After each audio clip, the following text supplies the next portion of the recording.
Griffith, a rural town an 8-hour drive inland from Sydney, might not sound like a particularly multicultural place.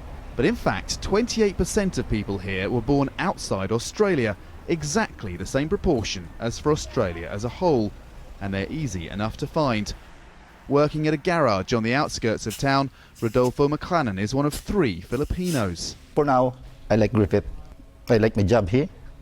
And for the cost of living is so cheaper than the city. But McLennan's company couldn't find people with his skills in Australia. His boss is also from the Philippines. Visa rules required him to work in rural Australia for at least 2 years before he could move to one of the country's big cities.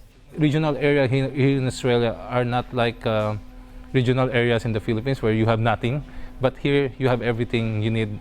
Like the garage, the local hospital relies on immigrants to staff it. Just one of its 16 doctors is Australian-born. At present, I think most of the regional towns or the country towns are manned by overseas doctors. Most of them. Immigration adds 1.1% to Australia's population every year, more than the birth rate and rising life expectancy combined. As a percentage of the population as a whole, only Switzerland and Norway take more immigrants among countries belonging to the Organisation for Economic Cooperation and Development. When immigration to Australia is generally in the news, the stories are about those the country stops from coming in, asylum seekers.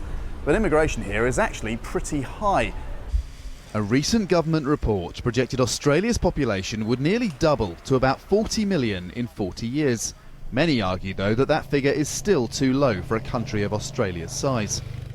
GURNAM SINGH runs food production businesses near Griffith. He went to Turkey to find a beekeeper for his $1 million honey business, to India for fruit-growing managers. Foreigners do most of the fruit picking too, but Singh needs more. I just like it good workers. Anybody's good workers, any state, any country, I like to my works done. Even with one of the world's highest immigration rates, Australia is still one of the least densely populated countries. For that to change, immigration would need to get a lot higher still. Andrew Thomas, Al Jazeera, Griffith.